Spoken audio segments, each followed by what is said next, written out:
les aviso ahorita que ya estamos.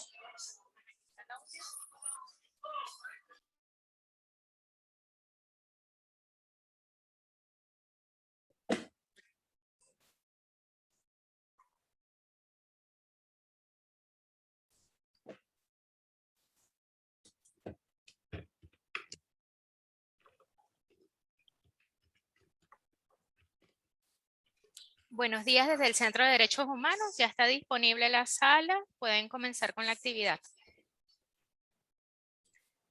Perfecto. Bueno, ya tenemos 7 participantes. Damos la bienvenida hoy, el 9 de diciembre, una fecha muy especial porque pues, durante el año pasado que estuvimos en pandemia, conversábamos sobre qué podíamos hacer, ¿no? Con la nueva normalidad, como se le dice, de adaptarnos pues a las distancias, aprovechar las tecnologías, y esta es una excelente oportunidad que pues a mí particularmente, Carla Ávila, directora de Fundación Lucelia, es un gran honor poder participar en el Festival Internacional de Cine de Derechos Humanos Miradas Diversas en su 3ª edición. Y por supuesto siempre agradecida al Centro de Derechos Humanos de la Universidad Católica Andrés Bello, a la Alianza para la Educación en Derechos Humanos, junto a CEPAS, REDAC, mi fundación, Fundación Lucelia, y Acción por la Libertad, en este cineforo de hoy sobre la película o el documental Había una vez un pueblo. Este es hecho entre pues, producción o dirección Brasil-Chile, con estos 2 países, la participación de ellos, y ese es del 2021, dura 75 minutos. Este documental, por supuesto, recomendado que lo puedan ver en esta gran oportunidad que nos brinda estas personas tan valiosas de Gran Cine, quienes tienen disponible en su plataforma online totalmente gratuita las películas que están participando en este Festival Internacional Miradas Diversas. Allí pueden ingresar gratuitamente desde la comodidad de su casa, en cualquier lugar, y pueden ver todos estos documentales. Hoy particularmente pues hablaremos de este, Había una vez un pueblo, y pues aquí tenemos dirección, guión, fotografía y montaje de Matías Palma, la producción de Matías Palma también, con Sagi Films, el sonido de Daniel Cerda y la música de Santiago Jara. Pues esto trata un poco de un pueblo en el interior de los Andes, donde todos hablaban y vivían en comunidad, vivían perfectamente en comunidad, tranquilamente, como se puede vivir en cualquier, digamos, pueblo alejado pues de las ciudades, donde todo el mundo se conoce. Y pues ellos se organizaban, tenían agua potable, energía eléctrica, ellos no tenían ayuda de nadie, simplemente entre ellos se ponían de acuerdo y lograban solucionar todas las cosas las necesidades que tenían allí, ¿no? Pero bueno, lamentablemente un día a la cabecera del valle, pues llegó una empresa minera y allí comenzaron los problemas. No inmediatamente, porque pues estas empresas siempre llegan, como dice uno en criollo acá en Venezuela, por debajo de la mesa, ofreciendo villas y castillas. Y entonces, pues esta comunidad se fue preparando ante este gran gigante que se venía con todo para pues, realizar todas estas actividades mineras allí.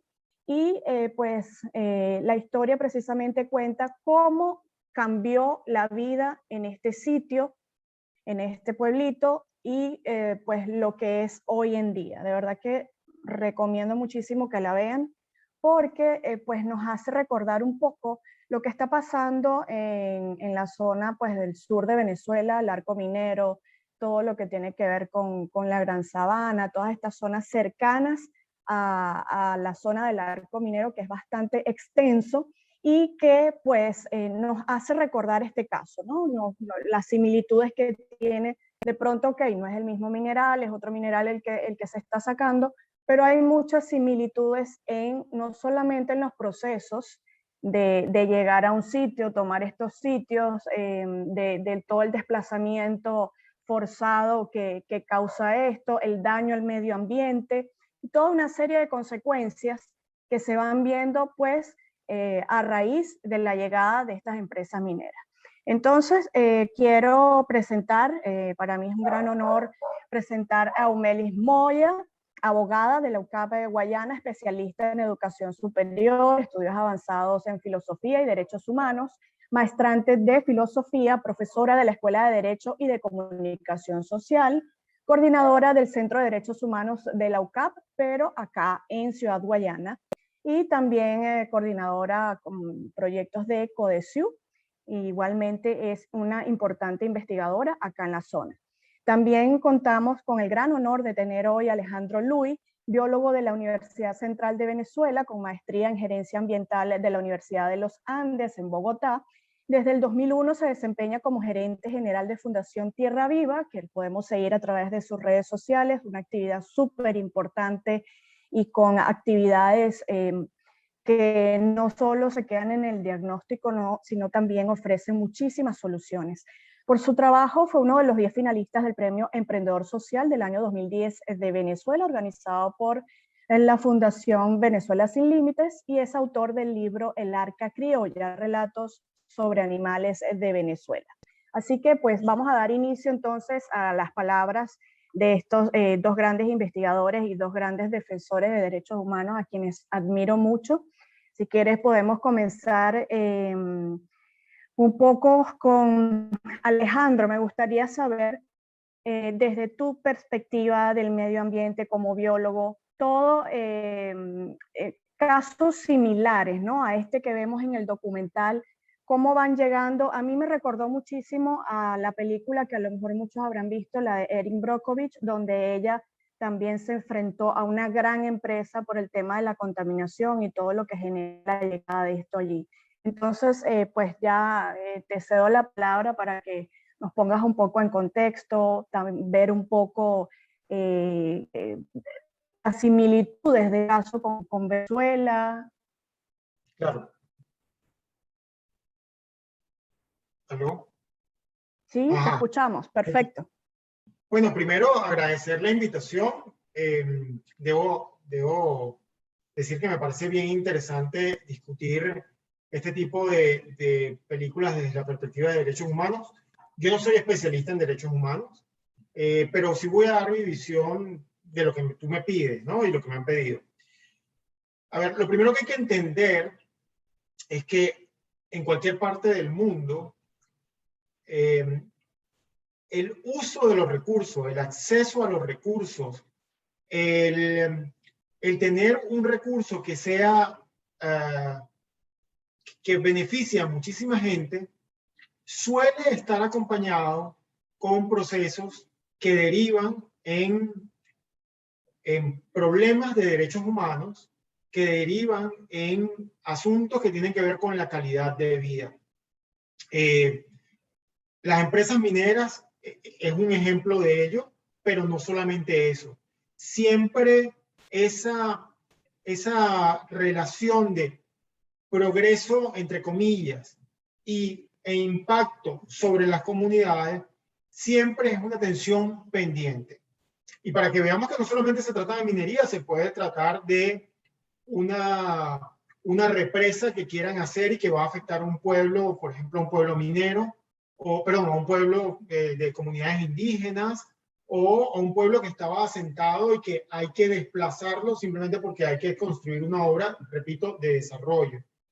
Entonces, esa tentación y ese conflicto existente entre los derechos de una comunidad, que puede ser una comunidad aislada, como es el caso de la película, pequeña, distante de los centros de poder, y una empresa grande, poderosa, bueno, derivan, entre otras cosas, en un conflicto de uso de los recursos, donde hay una imposición mediada o no por el Estado y termina afectando justamente a los más débiles. Y en este caso, en esta película, a lo mejor lo podemos hablar más adelante, pero una de las principales consecuencias, además de, por supuesto, negarle el acceso al agua a esa comunidad, contaminar su agua, una comunidad que la estaba necesitando, es producir una separación, una división entre los miembros de una comunidad que estaba funcionando bien.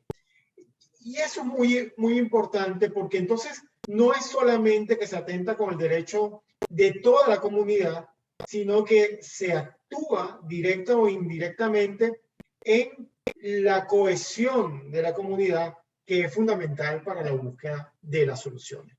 Y más adelante podemos hablar lo que pasa en Venezuela sobre en esas áreas mineras y cómo se parece mucho a lo que sucedió en la película. Alejandro, y quería comentarte algo que casualmente está sucediendo ahora en estos días y que, bueno, a propósito del conflicto que se presenta en este documental, me topé con la noticia sobre la instalación de la línea de alta tensión en la frontera, pero del lado de Brasil, donde habían anunciado que sí, que ya iban a comenzar a construir y todo esto, pero hace apenas unos días, unas horas, el mismo Ministerio Público Federal en Brasil interpuso una acción para frenar la construcción porque se dieron cuenta que el proceso de consulta a la población indígena en esa zona, que es bastante grande, estamos hablando de Roraima y Amazonas, pues no estaba completo y no estaba muy claro el tema de las indemnizaciones, qué iba a cubrir y todo esto. Entonces, a mí me pareció súper interesante porque, pues, claro, dirán, bueno, pero es que es en Brasil, eso no es en Venezuela, pero estamos muy cerca, ¿no?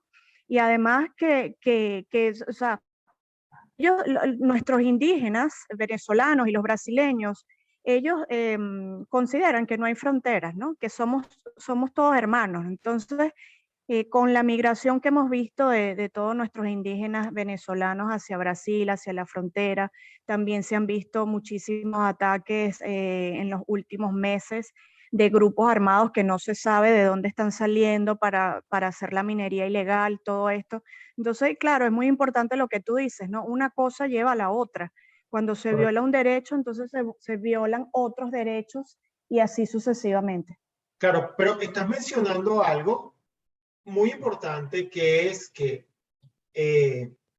hay una respuesta de un organismo del Estado. Es, digamos, el Estado no es monolítico, sino que hay, frente a una decisión del Ejecutivo, hay una decisión de otro Estado, de otro poder del Estado. Y eso es muy interesante porque justamente eso es lo que no estamos viendo en la actualidad en el país. Porque cualquier intención de los ciudadanos en exigir eso mismo que están exigiéndose en Brasil, en Venezuela, por el tema del arco minero del Orinoco, pues sabemos que prácticamente es seguro que no vaya a ser considerado ni por la Fiscalía no ha actuado, ni tampoco por el Tribunal Supremo de Justicia, porque esa actuación es monolítica dentro de todos los entes del Estado, permitiendo que suceda cualquier cosa. Y eso es una de las cosas graves. Y me voy a la película un momento, porque la película que empieza por una cosa muy buena, y tú lo mencionaste.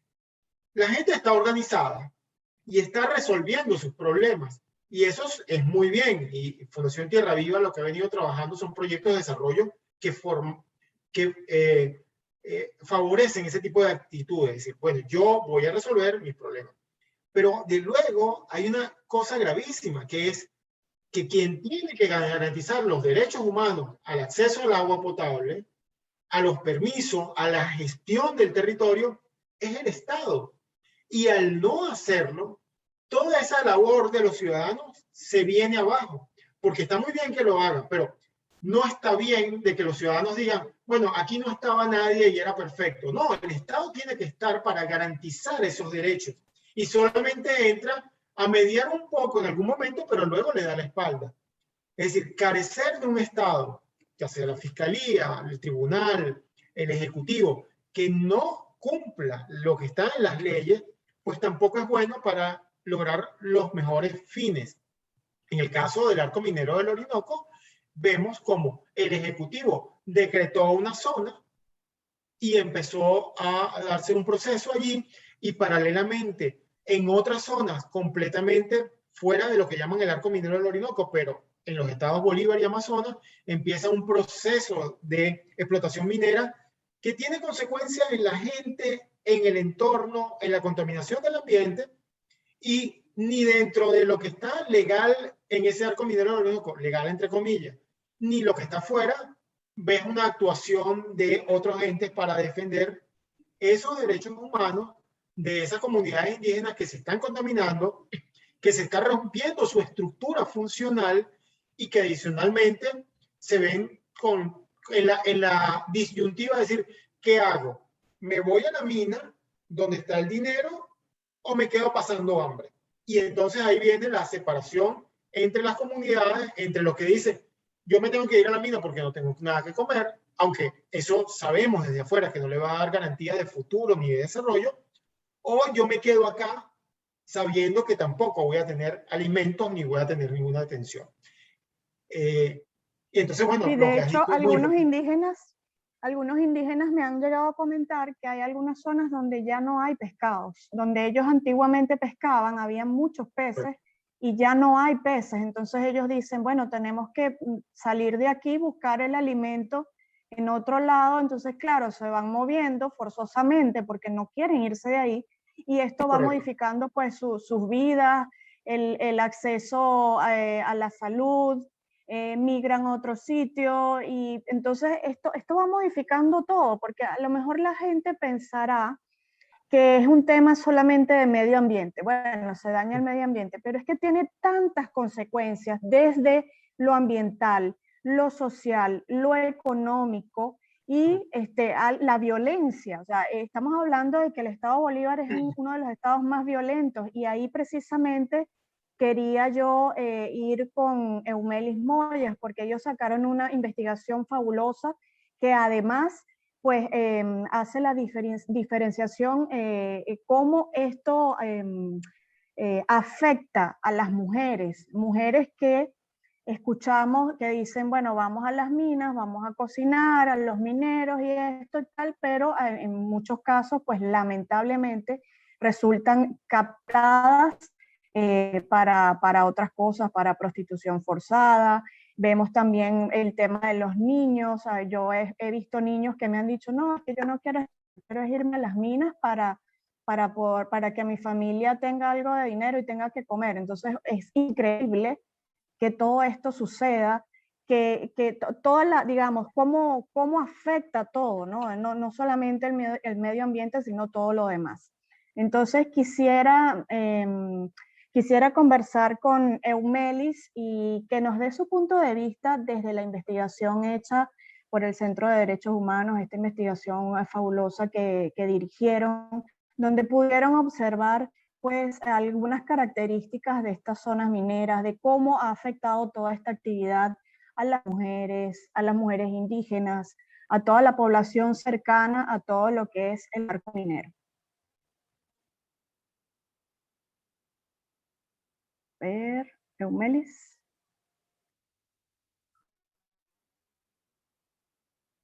Vamos a ver si la tenemos por acá.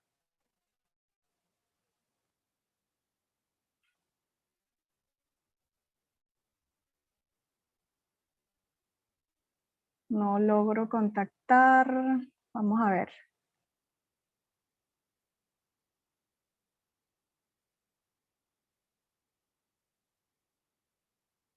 Eumelis, ¿nos escuchas?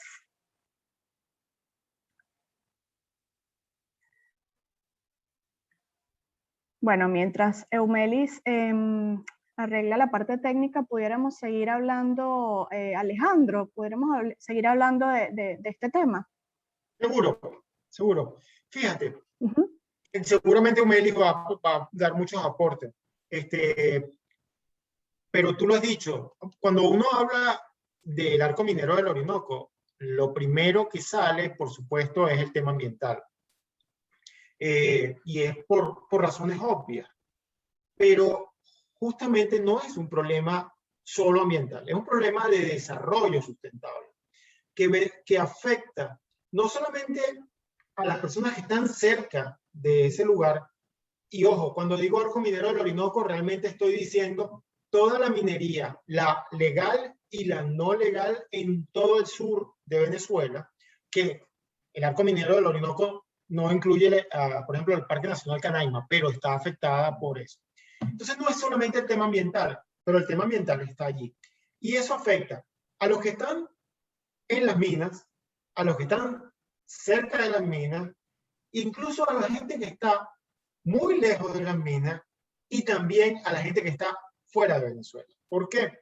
Porque el que está en la mina, primero que nada, se está contaminando. Hay un buen uso de, digamos, un uso del mercurio, y el mercurio, a través de unos procesos químicos, se va acumulando, bioacumulando y genera una contaminación importante que tiene enfermedades de tipo neurológico. Algunos estudios demuestran concentraciones de mercurio en particularmente mujeres, en el Caura, en varias regiones del sur, producto de ¿qué? De que ellas consumen peces.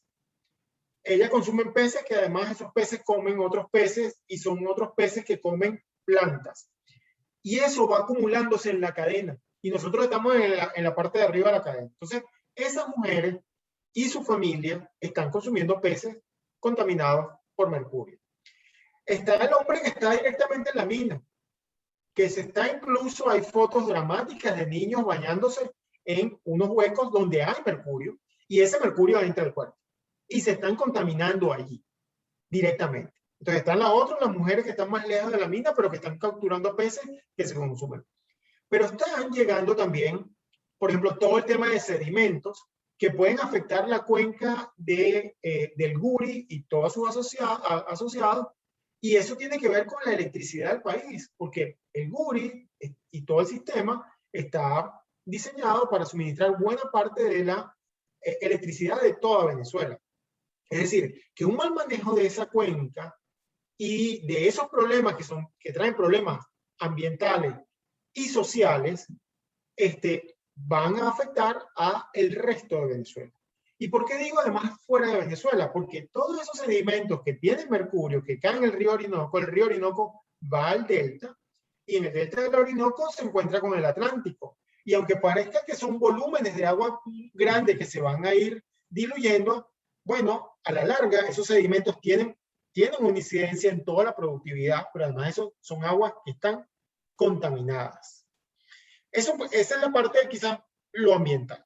En la parte social, y ya lo asomábamos anteriormente, ¿qué está sucediendo? Nos han contado comunidades indígenas. Está sucediendo que esa tradición de la pesca, la atención a cultivos, la artesanía e incluso en algún momento el turismo, particularmente al sur del Orinoco, eran fuentes de ingreso. Por ejemplo, en Canaima. ¿Qué pasó en Canaima? En Canaima tienes comunidades que descubrieron que irse a las minas es más rentable en términos de mayor ingreso para cualquier trabajo. Ya tú sumabas algunos, pero para cualquier trabajo. Entonces, irse a las minas de gente que estaba trabajando en Canaima, que vive en Canaima, que está dentro de un parque nacional, se va a trabajar en una mina que está dentro del parque nacional y que no ha sido prohibida, que no ha sido controlada, justamente para conseguir más ingresos. Y bueno, las personas mayores, que son los capitanes de las comunidades, entienden que ese no es el modelo de desarrollo y que eso es un gran problema para toda la comunidad indígena. Pero los jóvenes dicen, bueno, pero yo no quiero vivir de eso, yo quiero vivir de la mina porque eso me da más. Y entonces vienen esas divergencias. Si le agregas el factor que puede ser político, bueno, aumentan más los problemas. Entonces, no es solamente un tema ambiental, es socioambiental, es económico, que tiene un efecto más allá del lugar donde está ocurriendo y que no nos damos cuenta, y por eso hay que hacer la alerta y por eso hay que hacer tanto énfasis en que necesitamos que haya un desarrollo pensado, articulado. Porque todo esto ocurre sin que haya habido una discusión con la sociedad, ni las comunidades indígenas que están allá, ni con el resto de la sociedad. El Ejecutivo decidió nombrar un arco minero del Orinoco y desencadenar un proceso de desarrollo basado en la extracción de minerales allí sin que el resto de las comunidades hayan sido consultadas. De hecho, no hay estudios de impacto ambiental previos, ¿no? No los hay por parte Ni del consultas, gobierno. ni consultas a las comunidades. Nada, Exacto. nada. De hecho, hubo por supuesto, quienes están metidos de lleno en el tema ambiental, ecología y todo esto, constantemente están emitiendo alertas, o sea, desde mucho antes se están haciendo alertas, se recogen firmas, se han hecho marchas, pancartazos, tuitazos, todo, y no es, digamos, no es un secreto, todo el mundo lo sabe, y es algo que pues es público, notorio, y que como dices tú, pues empezó, digamos, lo primero es el daño al medio ambiente, pero después todo lo que se va desencadenando. Claro. Los indígenas, cómo los afecta. Hay un grupo de indígenas, mujeres, que ellas también estuvieron denunciando pues la matanza de sus mujeres, violaciones, lamentablemente. Entonces es una cantidad de cosas. Por ejemplo, yo estoy a 8 o 9 horas de distancia y a nosotros aquí en Ciudad Guayana nos afecta. ¿Por qué? Porque todos ellos vienen acá.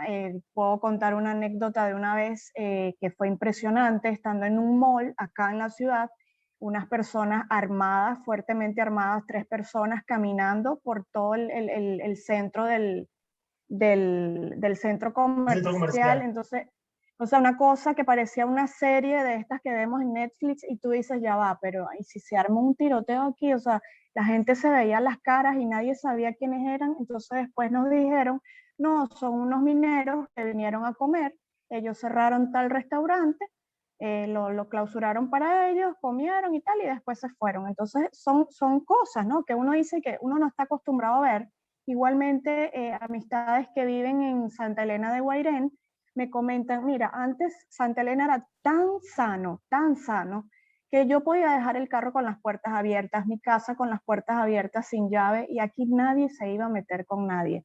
Hoy en día eso cambió totalmente. Digamos, la espiritualidad o aquella aura que tenía Santa Elena de Guairén, eso cambió por completo. Ahorita estamos, nos dicen que pues viven es un ambiente de miedo constante, de no saber, de gente extraña que va llegando, y esto se ve justamente en el documental. Y a mí me llamó la atención, no sé si notaste, el rostro de ellos cuando empezaban a contar cómo era el pueblo antes, Sí. sus rostros y sus expresiones, cómo ellos recordaban con nostalgia y además con alegría. Bueno, éramos todos amigos, íbamos unos para allá, para acá, las fiestas, las cosas, entre todos nos ayudábamos, y cómo cambió totalmente las mismas personas, o sea, increíble, cambiaron totalmente, cada quien con sus intereses, algunos recibieron dinero, otros no. Entonces, claro, ahí entra todo un tema amplio. Claro, ahí, y volviendo también al documental, ya que tú lo mencionas, hay una parte un poco que deja cierta tristeza o preocupación, y es que al final ellos admiten que ese pueblo cambió completamente y no les queda mucha esperanza de que el problema que quedó allí vaya a ser solventado. Entonces queda algo así como que, bueno, nosotros éramos así, pasó esto, esto quedó, y ahora no tenemos ni agua, ni unión, ni ganas de vivir aquí. O sea, da una sensación de desolación, de que, bueno, perdimos la batalla y ya está. Y tú sabes por qué me preocupa. Y a todos los que Hicimos nos lo están que escuchando, pudimos y ya. bueno, hicimos lo que pudimos, nos dividieron además, porque al final también te das cuenta que había gente que tenía un precio, por decirlo de una manera sencilla. Sí. Es decir, hubo gente que, bueno, aceptó lo que la minera le ofrecía. Es la gente que, sin juzgar por qué, acepta lo que la mina le ofrece, no importa. Pero cuando los traemos al caso de Venezuela, la preocupación que da es que pues, estemos en una situación en muchos pueblos al sur del Orinoco donde asumamos que eso es así, que es una práctica que está allí, que la el hecho de la carencia de tener acceso al cumplimiento de los derechos humanos, que se cumplan las leyes, pues nos lleve o, bueno, nos quedamos así con esto que tenemos o nos vamos, porque también lo decían, bueno, ya nos vamos. Porque si yo no tengo alternativas, ni tampoco el Estado está presente, ¿qué voy a hacer? Pues me voy. Entonces, queda en el documental ese mensaje de decir, perdimos todo por la manera, a pesar de todo lo que teníamos bueno, por la ausencia de un Estado que nos protegiera, por la intromisión de un factor externo que nos contaminó y nos dividió. Bueno, al final perdimos todo y no nos queda otra que resignarnos e irnos. Y eso creo que es un tema que hay que recordárselo a la gente. Por supuesto, nadie aprende en cuerpo ajeno, pero bueno, eso también se da. Hay casos donde si tú tienes un Estado fuerte, si tú tienes una posibilidad de presionar tanto internamente como externamente, como también ha sucedido en comunidades indígenas, por ejemplo, de Brasil y de otras partes, donde la legislación internacional ha terminado defendiendo sus derechos y han podido rescatar sus tradiciones, sus tierras y demás, bueno, también se dan casos tristes como este, donde no tenemos nada que hacer, lo perdimos todo. Sí, de hecho, una de las habitantes de allí, ella dice, bueno, mira, a mí me da miedo cuando mi nieto va al colegio porque no sabemos si se va a derrumbar el terreno y se va a llevar todo por delante. Entonces, claro, es eso que tú dices, se nota esa desesperanza, esa desolación. Sí. Y creo que ya tenemos a Umelis acá, ya está por acá, y quisiera entonces comenzar contigo, Umelis, bienvenida. Y que comentaras un poco vamos a relacionar un poco estos estudios que hizo el Centro de Derechos Humanos de la Católica en Guayana, en esta zona del arco minero de acá del sur de Venezuela. ¿Qué similitudes tiene, digamos, el impacto que vemos en este documental allá en Chile y el impacto que tiene esta actividad del arco minero acá al sur de Venezuela? Bienvenido, Umelis. Sí, bueno, hola, buenas tardes. Fíjate, a mí lo que me gusta de esta propuesta es que me permite partir con lo que siempre cierro en las presentaciones, que es con la necesidad de educar y de sensibilizar a la comunidad a través de formas que las personas les permita subsumir todo esto que se habla dentro del marco de derecho que los asiste, ¿no? Que es lo que hace perfectamente esta película, este documental, porque empieza a hablar desde la perspectiva de quienes habitan y desde quienes viven el problema, que eso es sumamente importante, porque en estos tiempos de globalización y comunicación desmedida, las personas cuentan experiencias, pero la perspectiva de quien la vive es fundamental para comprender las dimensiones. Entonces, eso es lo primero que rescato, me parece fundamental.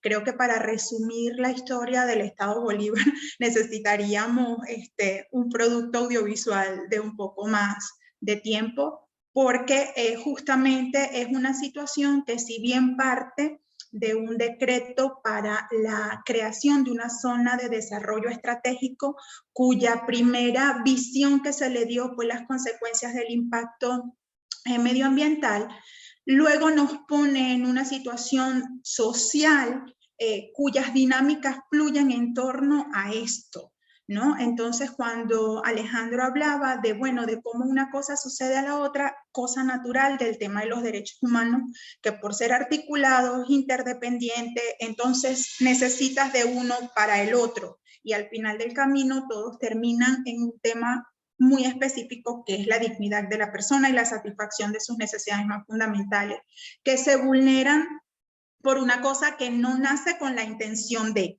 es decir, la idea es gestar actividades económicas que entonces repercuten en estas dimensiones. Cuando nosotros nos planteamos el tema de la esclavitud moderna en el Estado Bolívar, surge precisamente por el tema del arco minero del Orinoco y estas prácticas que se estaban dando acá, y veíamos cómo las personas se veían en unas actividades que de alguna manera sabíamos que no era lo correcto, más allá de lo que representa el boom minero, ¿no?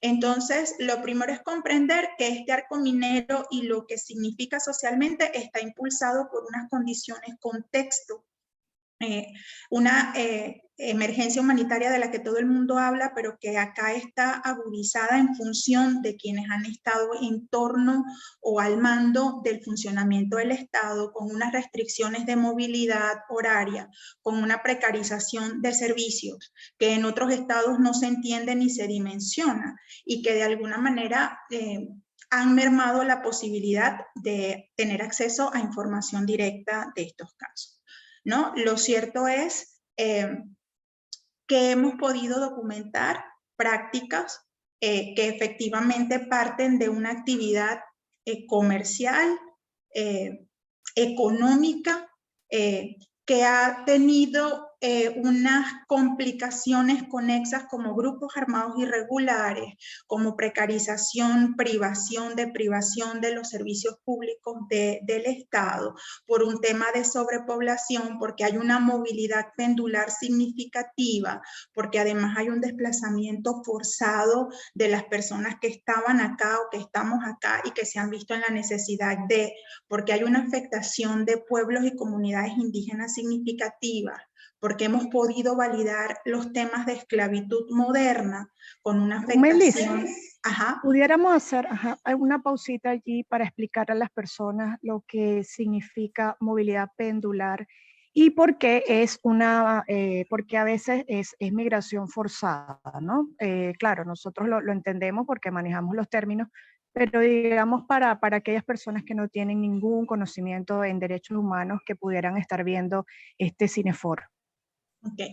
El tema de la movilidad pendular está asociada a esa movilidad que tienen las personas entre municipios o entre estados, que no es con el objetivo de radicarse en el espacio, sino que van y vienen, ¿sí? Entonces, esa es una movilidad que apreciamos desde los municipios del centro o estados conexos hacia la zona del sur, donde se presenta con mayor concentración la actividad minera en pro de comercializar productos, que si bien en otros lugares es posible o es posible, en el estado Bolívar, en estos municipios mineros, se paga muchísimo más, es muchísimo más redituable porque se paga en oro, porque se paga a altos precios, 4 o 5 veces el valor de un producto. Entiéndase, desde la ropa hasta los enseres, productos alimenticios. Entonces tú ves personas que agarran autobuses muy temprano o carritos por puesto muy temprano, transporte, llegan a estos municipios mineros y en la noche o a la semana o al mes se devuelven hacia sus estados o municipios de origen, y eso es lo que llamamos movilidad pendular. Luego, con el desplazamiento forzado, son esas personas que sin tener la intención o la aspiracional de abandonar sus lugares de origen por motivos propios, personales. Deseo moverme porque quiero irme afuera a estudiar, a crecer profesionalmente, o porque voy a expandir mis horizontes, me veo en la obligación de salir de mis espacios naturales, salir de mis espacios originarios, o por razones de violencia, afectación medioambiental, inexistencia de recursos o de servicios para satisfacer mis necesidades fundamentales. Lo que comentabas un poco hace un rato de estas personas que integran los pueblos y comunidades indígenas, que por tema de deforestación, que por temas contaminación, que por temas violencia, se han visto obligados a moverse, ¿sí?, de sus espacios originarios hacia otras entidades que, no poseyendo las características que ellos necesitan para vivir, representa una alternativa frente a, ¿sí? Entonces, eso es parte de lo que hemos visto, y que a raíz de estas mismas dinámicas, lo que te comentaba del estudio de la esclavitud moderna. Puntualmente, entonces, para resumir un poco, ¿cuáles han sido las consecuencias directas e indirectas que ustedes han observado desde el Centro de Derechos Humanos en esta zona del arco minero, desde la llegada del arco minero, el boom, porque escuchamos esta fiebre por el oro y lo que tú decías, o sea, gente que viene de otros estados pensando que va a conseguir la panacea, la riqueza rápida y fácil, y lamentablemente muchos de ellos a veces hasta desaparecen, ¿no? Entonces no vuelven a aparecer. Entonces, ¿cuáles serían, desde el punto de vista de ustedes, los estudios que han realizado, las consecuencias directas de minero o la cultura de arco minero aquí en el sur de Venezuela? Fíjate, nosotros el enfoque lo hicimos desde las formas análogas a la esclavitud moderna y una de las consecuencias es esa. Hay explotación laboral por las dinámicas en las que se da el trabajo, sin condiciones laborales como están contempladas en la ley, con sueldos y salarios que no son suficientes para la satisfacción de las necesidades, con jornadas que exceden las horas debidas en condiciones infrahumanas, sin los debidos mecanismos de seguridad, con mujeres y niños realizando servicios que exceden o que sobrepasan, que no son idóneas para sus características físicas, fisiológicas, de género, etcétera, etcétera. Luego tenemos el tema de la explotación sexual, con un tema de condiciones infrahumanas, indignas, aún siendo voluntario la prestación de servicios sexuales, pero hay muchas ofertas laborales engañosas, hay una disminución y cosificación de la mujer desde el verbo del minero, porque las exige jóvenes, porque las exige bajo ciertas condiciones, la valora, la adjetiviza en palabras que no se corresponden con lo que está contemplado en los parámetros, ¿no? Pero estas dinámicas han tenido una incidencia, como ya comentaban Alejandro y tú, con el tema social, porque cada mujer y cada hombre que se va a las minas en búsqueda de lo que nosotros hemos llamado desde el centro el resurgir de la leyenda del Dorado, que lo que consigue es desaparición, que lo que consigue es muerte, que lo que consigue es violencia, que lo que consigue es sometimiento a unas normas que impone el más fuerte con castigos que rayan en lo dantesco, caracterizados por la hazaña y además la impunidad. Entonces, cada hombre y cada mujer que se circunscribe a estas dinámicas es una familia rota, es una familia fragmentada. Son niños y adolescentes dejados atrás al cuidado de terceros, son abuelas soportando un hogar sin la edad, sin las condiciones, son centros sobrepoblados en unas localidades, en unas entidades que denuncian tener entre 8, 10, 15 años sin agua por tuberías, son municipios, son localidades donde se bañan niños, adolescentes y mujeres lavan la ropa al lado de mineros que están haciendo minería artesanal con las bateas. Como decía ya Alejandro, el tema del mercurio es preocupante. Estudios que comprueban el número de casos de personas con autismo en la zona con el tema de la sobreexposición al mercurio. Entonces, esa es como, grosso modo, así como decía, las cosas que hemos podido encontrar acá en el estado. Quisiera preguntar, bueno, a cualquiera de los dos si tiene la información, si han realizado o alguien habrá realizado algún estudio específico sobre pues los daños a la salud de las personas, porque llama mucho la atención y ahorita que lo comentas quiero decirlo, traerlo acá a la conversación, que en el estado Bolívar hay muchísimas personas con autismo. Entonces, claro, se han hecho estudios en universidades extranjeras, fuera de Venezuela, pero no hay estudios conclusivos que digan, mira, sí, efectivamente esto influye en esto. ¿Hay algún estudio o alguna investigación en curso o algo que ustedes conozcan en el tema de salud específicamente? ¿Cómo afecta todos estos metales pesados en las aguas de nuestros ríos acá en el sur de Venezuela? Bueno, entiendo por información que ha brindado la organización Clima 21, Ambiente y Derechos Humanos, que se han realizado estudios justamente a mujeres y se ha conseguido que un alto porcentaje de mujeres en el Callao, si no me equivoco, se ha conseguido un alto porcentaje de ellas que tienen valores de mercurio más altos de los establecidos como tolerables por la Organización Mundial de la Salud. Evidentemente eso es un riesgo muy grande y porque ya se conocen cuáles son las consecuencias de la intoxicación, el envenenamiento por mercurio en comunidades. Y eso debe estar, digamos, en algún momento debe ocurrir que haya una evidencia ya en manifestaciones externas, particularmente de mineros que están inhalando el mercurio cuando están sacando el oro, o cuando están trabajando pues, en esas piscinas con mercurio y demás. No hay ningún control. Pero el único estudio que sé, digamos, de ese, tiene que ver con esa contaminación y ese porcentaje de contaminación. Es un tema a hablar. Otros estudios no los conozco sobre incidencia en otras enfermedades, no las conozco, pero ya nada más el hecho de esta contaminación por mercurio, por la gran cantidad de personas que están asociadas a la explotación del oro utilizando mercurio, es un hecho muy, muy grave, que hay que hacerle seguimiento y que, repito, eso no se revierte fácilmente. En pocos años vamos a ver la manifestación en las personas que son manifestaciones desde el punto de vista neurológicas, que van a ser muy evidentes, que van a estar allí. Eumelis, ¿tienes alguna información al respecto? La periodista María de los Ángeles Ramírez publicó en uno de sus portales una información de una Fundación Somos Caura. Lo único es que focaliza el estudio allí, ¿no? En el área adyacente al Caura. Pero sí hablaba de unos estudios donde lo considerado permitido, como nos decía Alejandro, es el 0,02 por cabello, miligramos por cabello.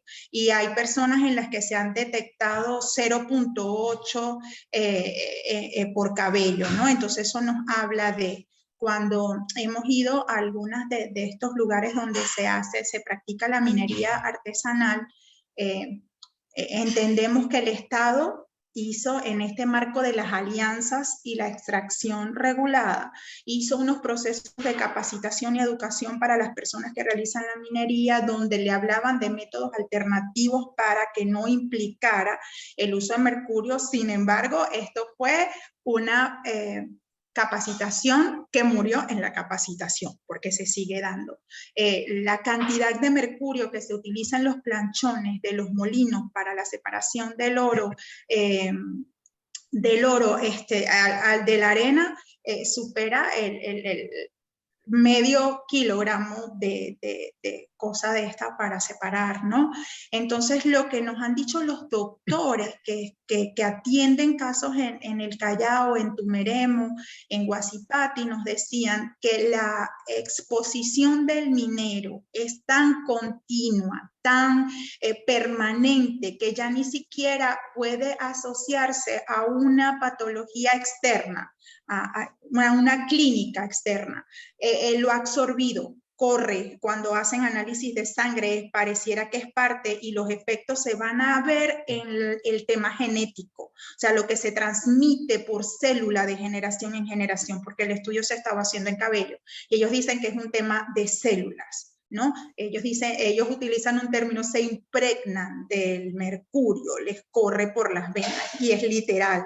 Entonces, creo que van a hacer falta estudios mucho más especializados que ya no hablen de la cantidad por cabello, sino, como decía Alejandro, un tema que es neurológico, que es congénito, que no generan, que parecieran haber hecho resistencia. Lo que dicen los médicos cuando tú tomas antibióticos, no tomes antibióticos si no lo ameritas porque genera resistencia. Así ha sido con ellos, como ha sido con el paludismo y otras tantas cosas que se presentan acá en el estado.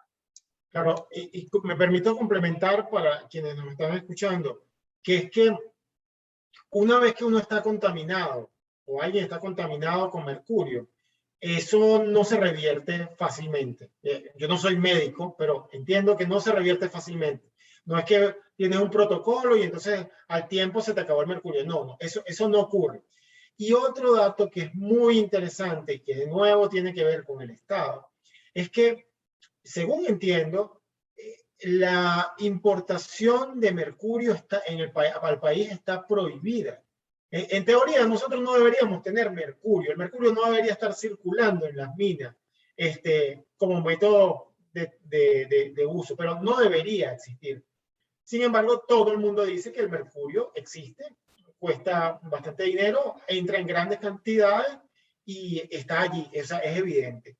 Y cierro diciendo también en este gran marco de problemas que se reúnen en el entorno de la minería, es que la respuesta de crear un ministerio de minería ecológica para todos los que hemos estudiado ecología, para los que conocen las características del sur del Orinoco, además de los suelos, de los bosques, eso no es verdad. No existe minería ecológica en ninguna parte del mundo.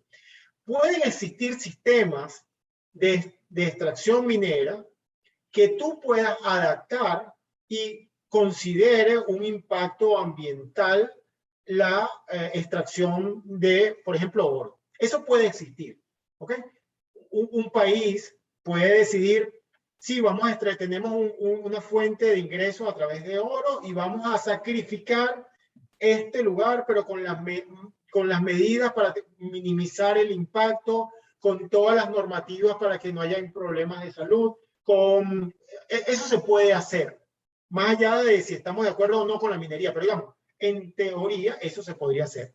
Bueno, nosotros vemos que en este caso, en el caso venezolano, que se parece mucho al tema de la película de la cual estamos comentando, bueno, no hay ese criterio de desarrollo, no hay. Es simplemente alguien llegó a explotar sin medir las consecuencias y sin mitigar las consecuencias ambientales y sociales de esa práctica. Y el resultado es que ni va a haber desarrollo, va a haber un enriquecimiento posiblemente de una parte, de algunos sectores, o le va a caer algo de dinero al Estado, pero no va a haber un desarrollo al país, sino que más bien vas a tener un efecto en temas ambientales y sociales, tal como lo estamos viendo en la actualidad en Venezuela, que al final son muy pocos los beneficiarios de eso, mientras que la mayoría de la gente sigue pensando que sí, que esa es la salida. Como decía anteriormente, bueno, la gente se mueve allá pensando en el dorado. Claro. Veamos qué tienes que decir, Eumelis, al respecto.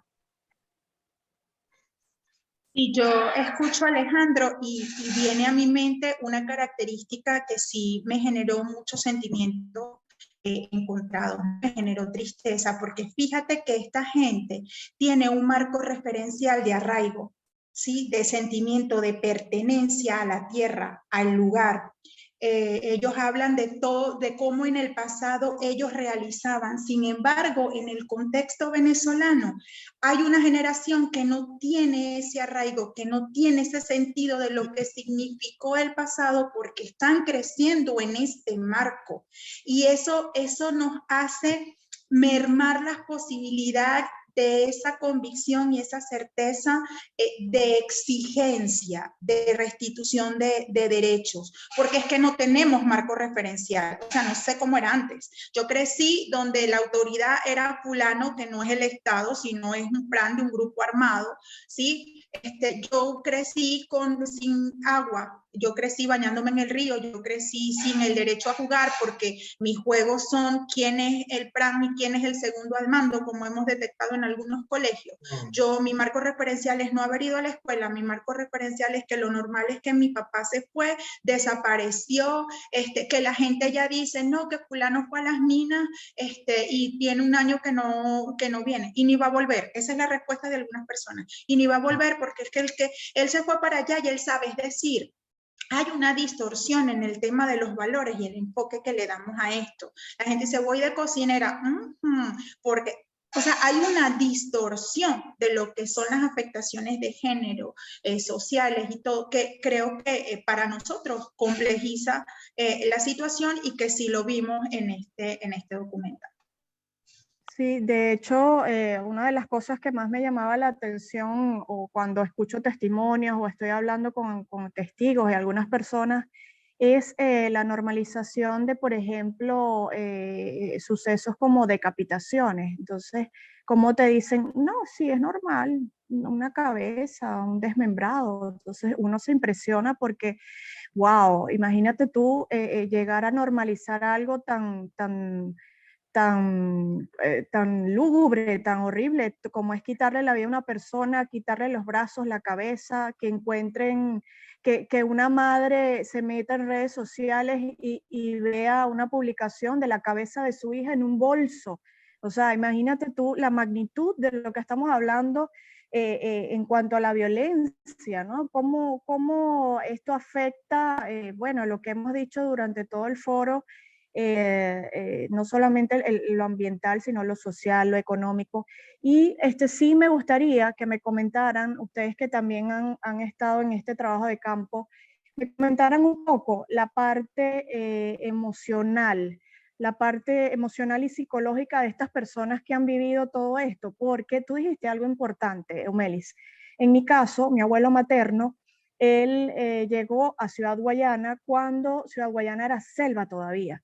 Y él pudo ver el nacimiento de Guayana, el crecimiento, el desarrollo junto a muchas personas, y eso yo también lo vi, por supuesto, ya estaba mucho más adelantado, 70 años, pero el poder ver ese desarrollo, ese auge, el tema de las empresas básicas.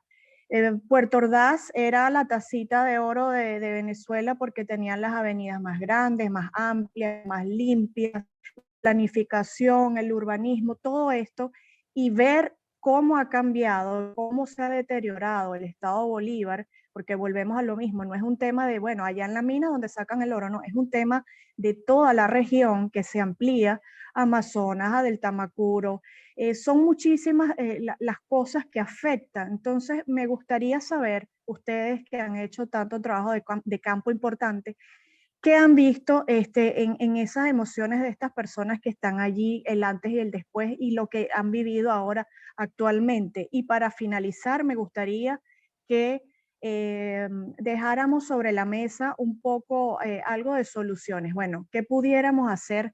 Porque hemos hecho de todo.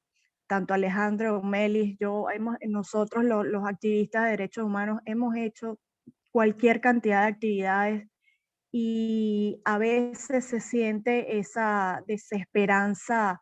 Bueno, yo no la siento porque siempre sigo adelante, pero a veces se siente eso que refleja el documental, ese de, bueno, hicimos todo y ya no sé qué más vamos a hacer. Entonces, me gustaría que enfocáramos en esa parte, la parte emocional, psicológica de estas personas que ustedes han podido hablar, y luego para finalizar, pues la parte, digamos, que pudiéramos hacer más allá de todo lo que hemos hecho, que ha sido bastante. Eumelis. Mira, yo creo que lo que uno visualiza es devastador, y es doblemente devastador para el que hace la investigación, porque es ver en las personas afectadas un tema de, primero, el dolor que genera, la ruptura, el quiebre, ¿no?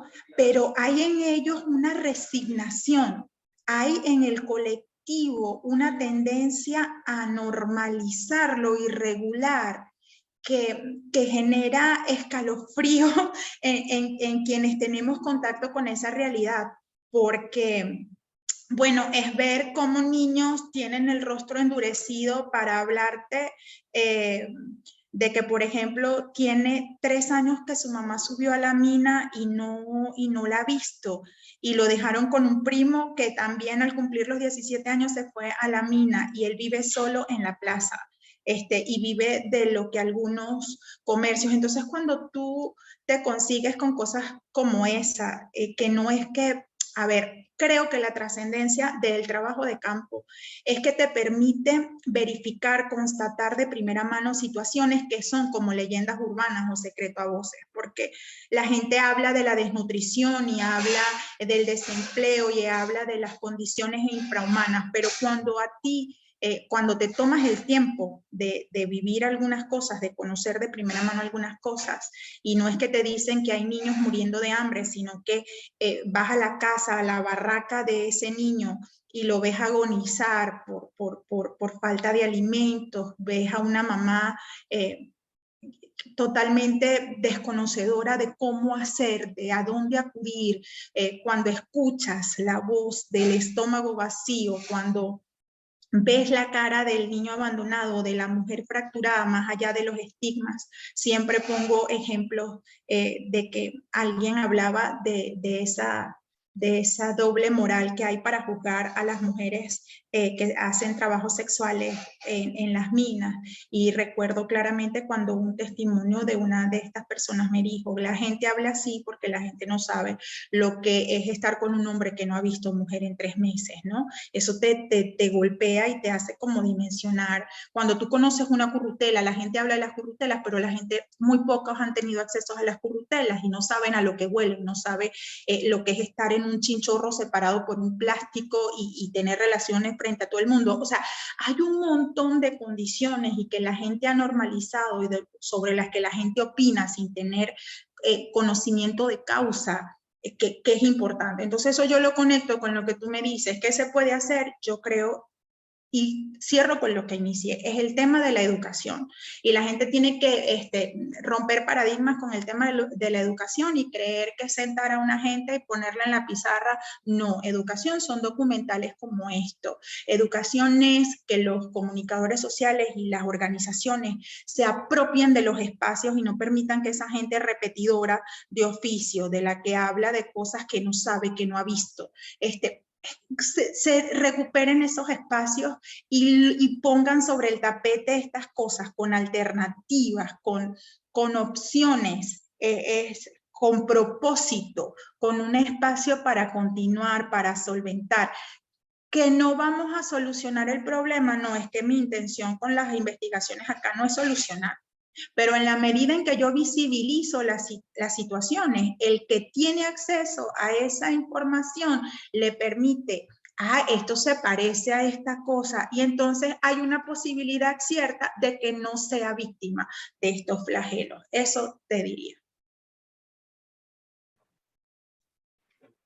Respondiendo a tu pregunta, Carla. A ver, evidentemente lo que está sucediendo es muy malo. Y la perspectiva es terrible, pero aún hay posibilidades porque yo veo desde lejos que todavía las cosas están ocurriendo muy focalizadas. Por supuesto, hay minería ilegal en buena parte del territorio, pero todavía quedan espacios prístinos. Entonces, hay que seguir exigiendo lo que está en la Constitución, hay que seguir protestando de alguna manera contra los planes, hay que seguir haciendo evidente lo que está sucediendo y cómo esto se aleja del desarrollo, porque es una manera de combatir el discurso ese de el oro es bueno y tenemos la manera como atender el bosque para recomponerlo. No, hay que decir las cosas que uno sabe. Y también hay que hacer otras cosas. Por ejemplo, ahora que yo les recomiendo que sigan una cuenta en Instagram que se llama justamente Somos Caura.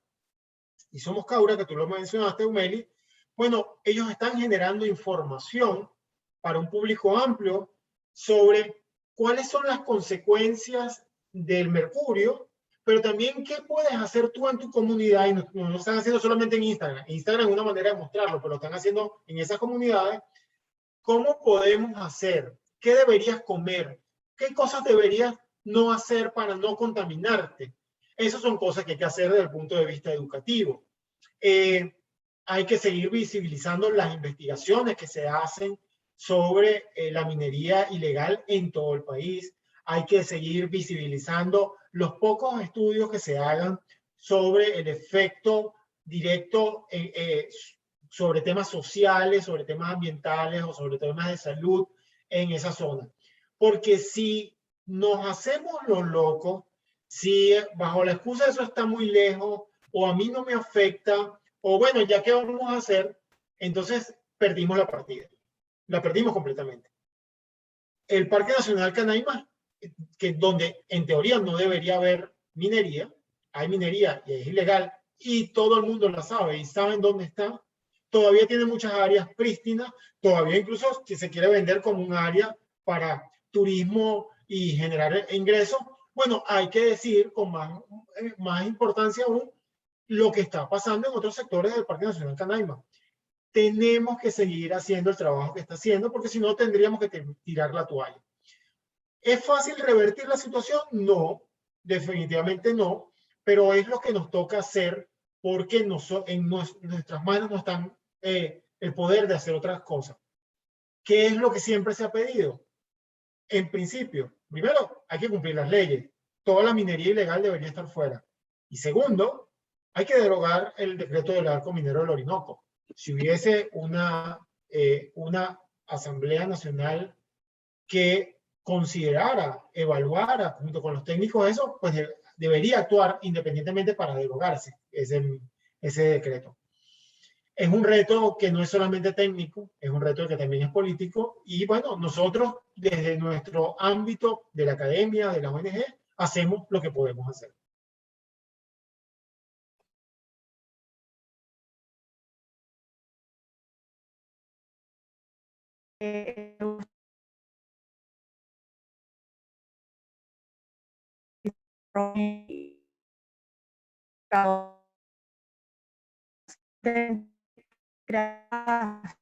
Y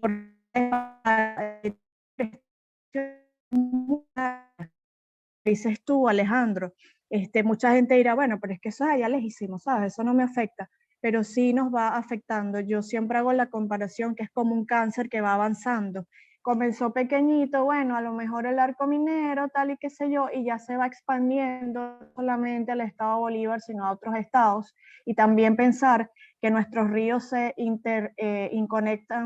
conectan unos con los otros. O sea, los ríos que están allá no están en una cápsula. Todo esto va viajando, el ambiente afecta todo, las lluvias, los suelos, agua, las personas. Ya hablabas de que el mercurio queda en ellos y no es así como que me tomo un tratamiento y ya se me quitó. Entonces son cosas que pueden permanecer allí por mucho tiempo. La fragilidad de estos ecosistemas, no es que, bueno, mira, no pises la grama porque se va a dañar. No, es algo mucho más profundo que esto.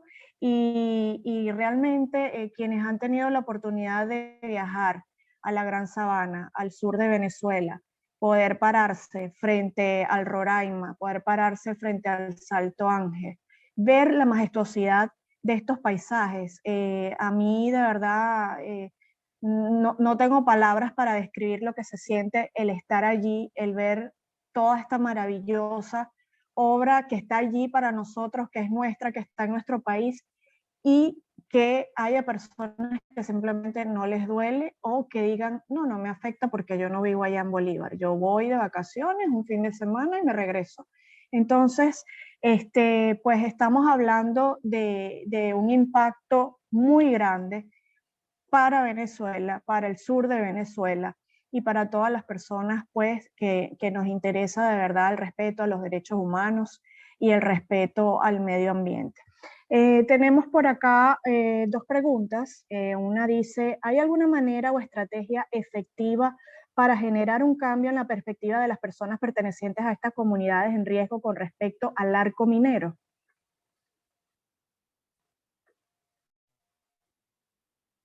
Eumelis.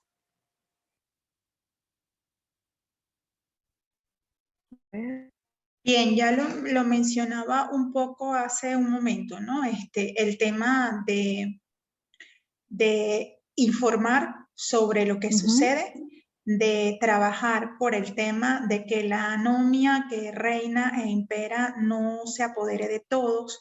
Y creo que no es solo decirle la contaminación es, sino un poco como decía Alejandro, bueno, la contaminación es, y para evitarla y para prevenirla, y la alternativa es esta cuestión. Porque también decirle a alguien que se salga de sus dinámicas porque está mal, pero la dejas en un limbo, la dejas en un espacio, y creo que es fundamental con el tema del colectivo trabajar desde las necesidades sentidas.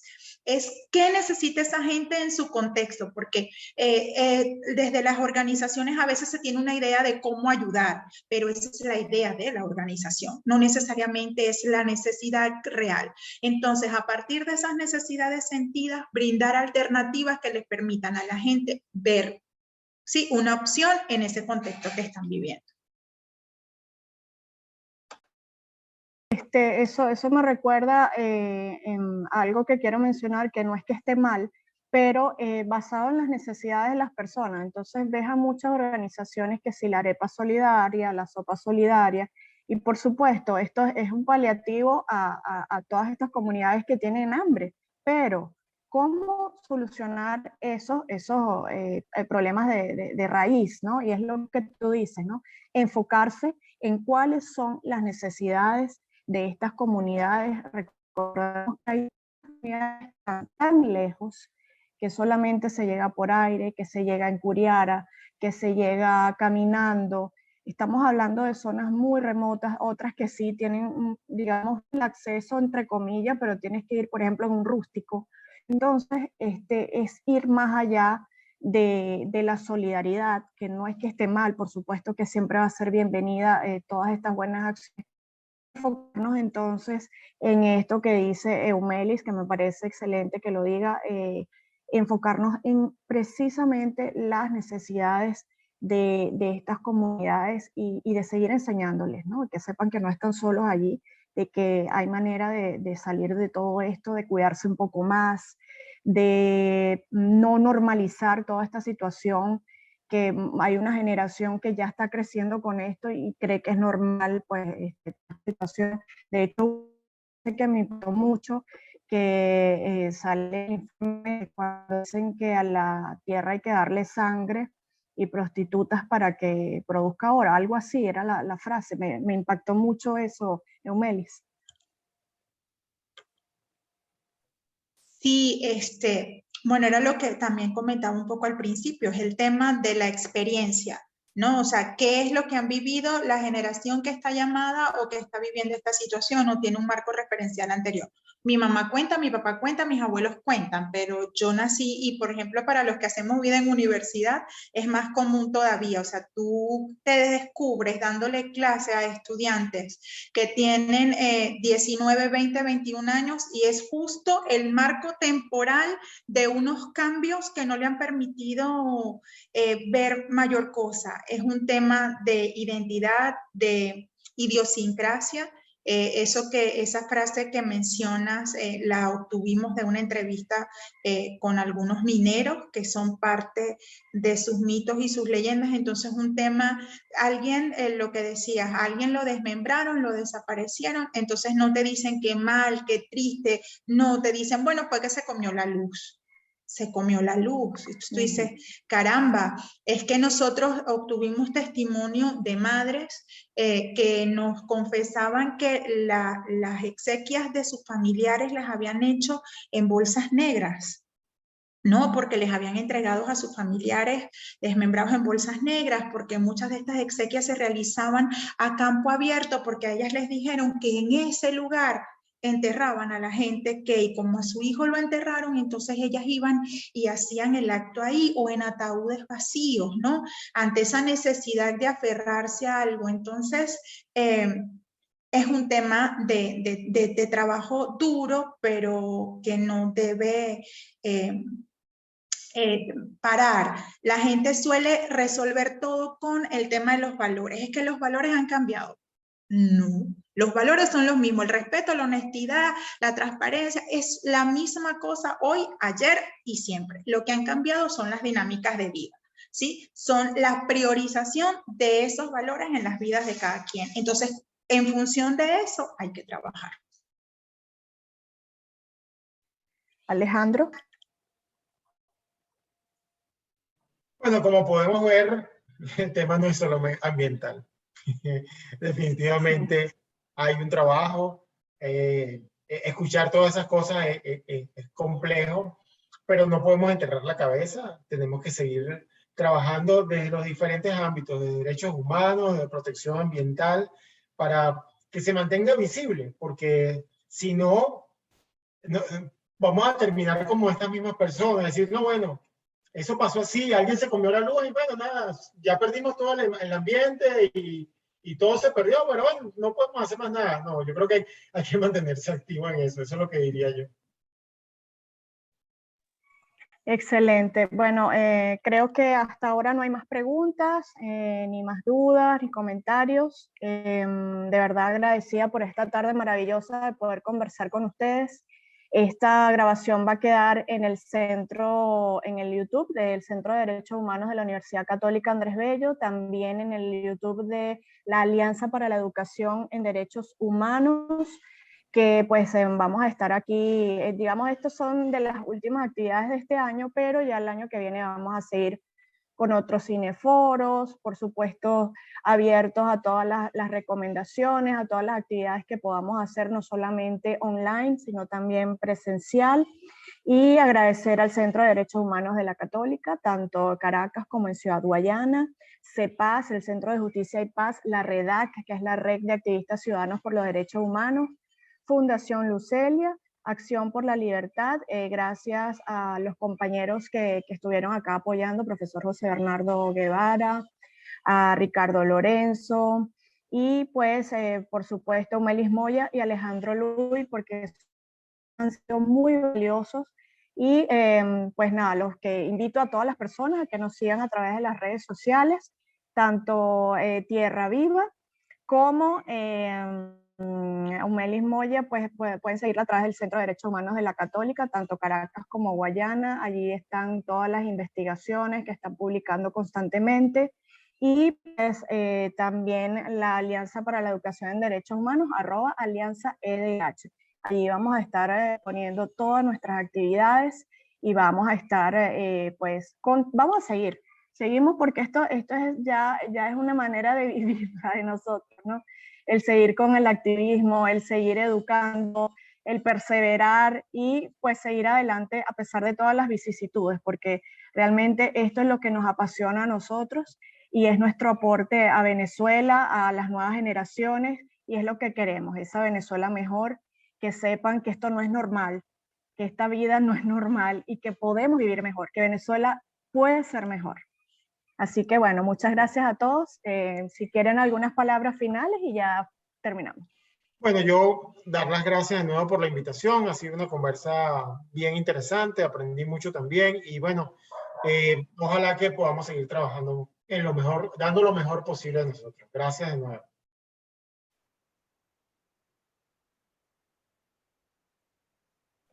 Sí, agradecida también por el espacio, por la invitación, por el intercambio, por el crecimiento, porque siempre estas actividades son valor agregado. La gente cree que uno lo va a dar, pero también recibe.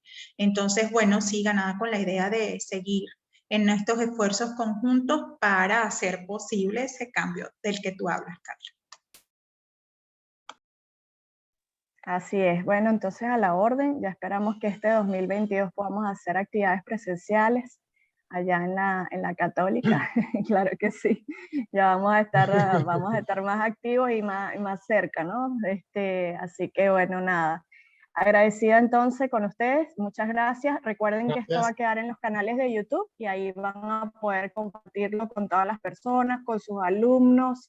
Siempre hago hincapié, acuérdense de los alumnos, miren, muéstrenles lo que hacemos y todo esto, porque además de inspirar, pues por aquí a través de estas conversaciones también educamos y crecemos todos juntos al mismo tiempo. Gracias.